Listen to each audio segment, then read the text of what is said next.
What's your only source of comfort? Hey, I'm Mike. This is Temple on Wheels. We are coming to you today from the Dells, Wisconsin. It's a beautiful place, and we left when we last talked. We were in the Amanas, and we went to Dubuque and just spent an afternoon, and then we went to Potosi and camped right on the Mississippi River, Potosi, Wisconsin, and from Potosi we went to Madison, Wisconsin, which is absolutely beautiful. Beautiful state capital. Highly recommend you go see that state capital. It is absolutely fabulous. So today I want to talk to you about your source of comfort.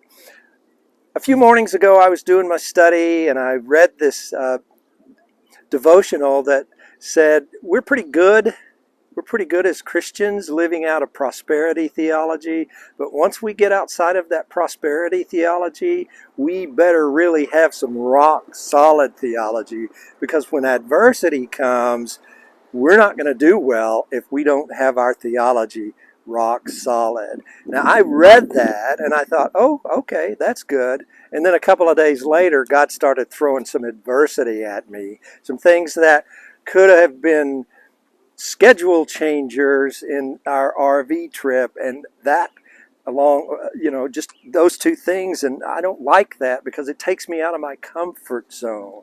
And then Sunday we went to church, and the pastor said that he was brought up in the Heidelberg Catechism, using the Heidelberg Catechism. I'd never heard of that, but he said that there's a question that it starts with, and it says, what is your only source of comfort? Then it goes in to talk about that. So what happens in that theology is the leader, usually the pastor, asks a question, and then the congregation responds with an answer to that question, and it's all read out of that catechism. And so what the catechism basically answers is, I am not my own. I belong to Jesus Christ as a believer, and now He is my source of comfort. And everything from that point on works towards my salvation. And He is so good in all of that He knows all of the hairs on our head. So that being said, the Bible doesn't tell us that we're going to always be comfortable, and we think of comfort as sitting in a Barcalounger, with our feet propped up, or being at the right temperature, or having the right food. But what this pastor said is, let's really look at comfort.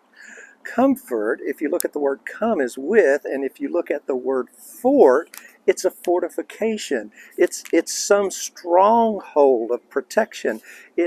If you use the word forte, that's our strong suit. If you use forte in music, it's loud and bold and boisterous. And that's what God promises us, that He will always be our source of strength, our source of comfort. If you think of the God in Psalm 46, He says that I am your strength and your refuge. He says that even if the mountains tumble into the sea, even if the archer's bow is destroyed in the morning, I am your God. Be still and know that I am God. I am your God. So that's what I have for you today. Take comfort. Take your only comfort in the strength of Jesus Christ. Thanks for watching Temple on Wheels. We'll see you next week.